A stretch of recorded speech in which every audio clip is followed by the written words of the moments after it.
Hey everyone, this is Kevin from thechesswebsite.com, and today we're starting our coverage of the 2019 U.S. Chess Championship, going to be held for the next 2 weeks, March 20th through April 1st, held at the St. Louis Chess Club, where many of the top U.S. tournaments are held. It's a 12-player round robin, so the top Americans have come together to battle it out to see who is the champion. These tournaments are always great because one gives us an opportunity to see a lot of American players who we don't cover in other tournaments who are very, very strong grandmasters. It also gives us an opportunity to see some of the youngsters coming up in the game, previous junior champions, highly rated in the world. They take an opportunity to go against some of the more known people, the Fabianos, the Wesley So's, the Nakamuras, and seeing them battle against the top Americans is always fascinating. So in today's game, we have two competitors. White's going to be played by Timur Gareev. He's 31 years old. If you're not familiar or haven't heard much about him, he's a blindfold master. He's a grandmaster that holds the world record for the most consecutive or most simultaneous blindfolded chess games at 48. That is a ton of games to be playing at the same time, blindfolded. His opponent playing the black pieces is 18 years old. So one of the youngsters, Jeffrey Xiong, we've covered games from him in the past. He was the 2016 U.S. Junior Champion, so we covered some of his matches from 2017, where he did extremely well in this tournament. But he's also the highest junior-rated player in the United States, third highest junior-rated player in the world. So this is the tournament. This is the first round, so we will go ahead and get into it. Timur starts out with knight to f3, met by pawn d5 and then pawn c4. This is the ready opening, usually just met with pawn to e6, getting into the queen's gambit decline lines. Pawn to d4, and if you just walked up to the board and didn't see my magical yellow arrow here, you may think that this was a normal queen's gambit decline line. Didn't even derive from the ready opening. But Jeffrey had other ideas. Said, I'm not playing that. You've seen that before. I'm going to play pawn to d4, change things up. Timur said, yeah, okay. That's fine with me. I'll go ahead and close my eyes and make the move of pawn to b4, opening up for the bishop to come to b2, attacking these dark squares in the center, or even queen to a4 at some point. Hidden check that Jeffrey has to be worrying about for the rest of the game. Bishop comes down here to g4, attacking and pinning down the knight, and then knight to e5. We're already at a book line, so there's no theory they can go back to. They haven't studied lots of grandmaster games with this. It's a novelty, and so this is why I like these tournaments. You see these openings you're not used to seeing, so very interesting to see how they approach the games and then play from here, because it really is, okay, neither of us know how this game's going to go. Who is the better chess player? Bishop comes back to f5 and then pawn to e3. Now black is protecting this. We didn't necessarily have to take this pawn. He can if he wants to, but instead Jeffrey plays knight to f6. Says, yeah, I'm just going to continue to develop my pieces like normal, see what my opponent does. And then Timur comes out just swinging. He plays pawn to g4. Now watching this, you really get a sense that both sides are going for it. You know White's not looking to castle on either side of the board. Two pawns on the queen side, b4 and c4, so he's not pushing on that side. Pawn to g4 is an extremely aggressive move from him. Yes, he has his knight here on e5 and his queen on d1, both defending this square. But Jeffrey does have some good options that he can go to here, but starts to put a lot of pressure and says, how do you want to continue? Because I'm going all attacking. I'm not playing defense at all. There's two main lines that I see as I analyze this. First one would be bishop to e4. This is defended by the knight here. It's attacking the rook. It's really going to be messing up the position from White even more. If, rook to g1, okay, clearly can't even attempt to castle, but this is still a central bishop that White has to deal with, or even pawn to f3. This is just pushing the pawns even further up the board, and I think that's a fine place for Black to be in because he still has a very solid pawn structure up here. I think the better move actually is just the pawn takes here on e3. This has so many different options for White to fall into and play incorrectly. Let's say that White made the biggest mistake and says, okay, if you want to take my pawn, I'll go ahead and take your bishop right here. That looks like a free piece. Unfortunately, it's not. The pawn can take on f2. This is going to be check. The king can take here on f2. It doesn't really matter if the king comes to e2. It's still going to be bad. queen down here to a d4. After the king moves here, can just gobble up material here on e5. You can see it's also attacking the rook here on a1. So maybe the pawn up to d4, and then we see another piece fall here on f5. So definitely not going to be a good move to go ahead and take that bishop. That would be Bates, but maybe they instead play, we see the pawn take here on e3. Okay, well now the queen's going to come down, the king captures, the knight's going to take that material here on g4. Maybe the knight takes, the bishop takes here, check, bishop takes, or comes here to e2, and then the bishop comes back here. This is going to be a fine position. You can see black is up a pawn in material. I think things are going to go completely fine for black in this position. Now the other way, instead of the pawn not taking here, let's say the pawn takes here on e3, just completely opening up the king side of the board now.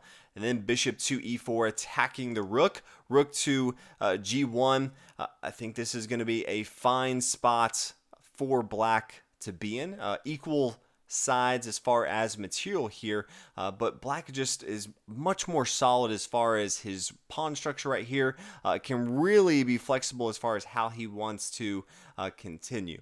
So that's the best option, I think, in the game.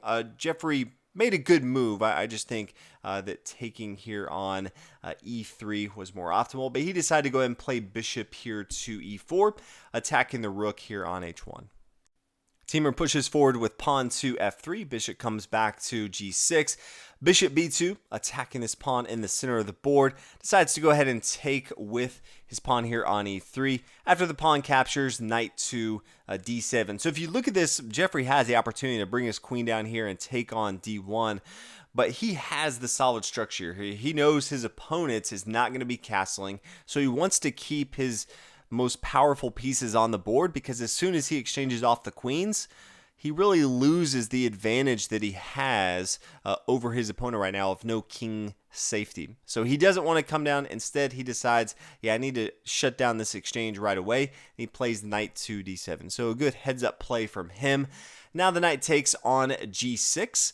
And then after the recapture here, don't want to recapture with the f pawn. You can see this isolated pawn here on the e file. Not exactly what black wants to be doing.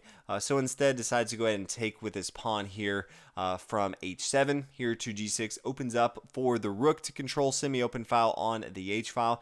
But now we do have white with a bishop pair. So that's one thing Timur has going for him. He really needs to start pushing his pawns up the board, putting a lot of pressure on his opponent. Jeffrey needs to at some point counterattack, just start blowing up the center of the board, can maintain his strong pawn structure, and he should be pretty well off. Knight to c3, continue development, pawn to e6, opening up the door for the bishop to get involved into the game, attacking this pawn here on b4. Pawn c5, stopping that, but also just gain space, cutting off some of the squares that Jeffrey can go to. Pawn c6, does not want to have this pawn pushing up any further. Pawn to g5, forcing the knight to move. Knight over here to d5. We do see an exchange in the board, and then the pawn recaptures on d5, still maintaining a very solid pawn structure. Pawn to f4, so same thing, white making sure he has a solid pawn structure on the king side of the board, and then queen to e7, attacking this backward pawn here on e3. White moves his queen up here to d2, making sure he defends the square here on e3, and then rook to h4, just trying to get this piece to be extremely aggressive in the game.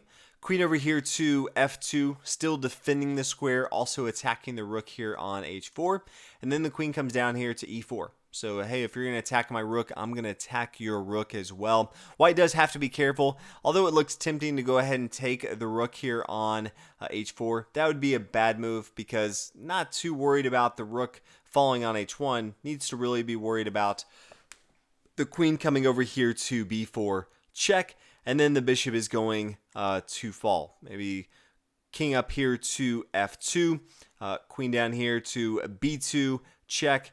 The rook looking to fall as well. Maybe the bishop to e2 blocking the king, also defending this rook here on a1 with the other rook. But then the knight takes on c5. You can see we now have a pass pawn in the c file, putting a lot of pressure. And this queen over here on h4 is just kind of hanging out by himself. So not the recommended way for white to go about it. And so in the game, decided to go and just play pawn to a3. Now Jeffrey decides, hey, I want to go ahead and take your rook here on h1. My queen's fairly alone right now. I don't have to worry about too much from an attacking standpoint. But after that, now it is safe for Teamer to go ahead and take with his own queen on h4. There's no threat that Jeffrey has to go ahead and put white in check. Pawn to a5, starting to attack on the queen side of the board. Queen comes back here to f2. So blocking some of the squares that black would want to go to. Pawn takes here on b4. We do see an exchange on the queen side of the board with the rooks. Rook comes and takes here on a1 and is then recaptured by the bishop here on a1. Queen centers back here to e4. And then bishop up here to c3. So if we look at both sides of the board, they are equal in material. We do see white has the better bishop pair here. Black never ended up castling on either side of the board. Does have double pawns on the g file. All in all, I'd say both sides are fairly even. I would give a slight edge to black only because he has a more aggressive queen here on e4, and also just putting a lot of pressure on this backward pawn here on e3. Jeffrey now decides to go and start attacking on the queen side of the board, plays pawn to b6, king here to d2, takes material on c5, and then interesting move of pawn to b5. So just wants to give up a pawn in material. Yes, that pawn is going to fall. The bishop comes up here to b5, but he pretty much gave up a pawn when he did not need to. So after that, pawn to c4. I'm not sure if he recognized this move, but this is blocking off a lot of squares from white side of the board. And from here, things continue to get weirder. Queen over here to e2. Queen down here to b1, attacking the bishop, and then bishop takes on d7. Now, I feel like one of the benefits that white has is he had the bishop pair, and he was down a pawn of material. So one thing you really don't want to be doing is just exchanging material down, because you have a deficit that's just going to increase in favor for your opponents. But he decides to go ahead and take with his bishop here on d7. King recaptures. Queen up here to g4 check, and then queen to f5. There's always these small moves that you're not sure if they see, but after the queen here to f5, it really blocks any of the threats that white had here. So not sure exactly everything he wanted to get out of that exchange here on d7. But now we see pawn to h3, king to c6, so just getting that involved into the game, recognizing that the white queen over here can't do too much. It's blocked behind his own pawn structure right here and the queen here on f5. So we have black over here keeping his king on the light squares. He knows his opponent only has the bishop on the dark squares, so that really becomes kind of a piece not doing too much if he never puts his pieces on the black squares. King over here to e2, king to b5, bishop up here to d4, and now the exchange on the board. White now has his own double pawns on the g file, and you can see a pass pawn here on c4. Black now has a massive advantage in the game. Not too much going great for Timur here. He's just playing defense at the moment. King to b4, just pushing on the queen side. Pawn up here to e4. Yeah, I'm going to go ahead and take that material. Just giving up more material to black. King to d2, bishop down to c5. Says, I don't even care if you want to go ahead and take material here on g7. That pawn is irrelevant in the game. That's not what the game is about right now. So bishop takes on g7, king down here to b3, and then pawn up to f5.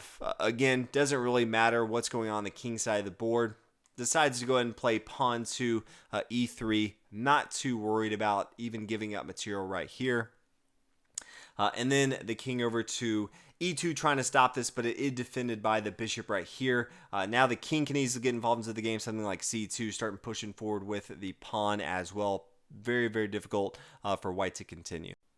We did get one more move in the game. Jeffrey played pawn to c3.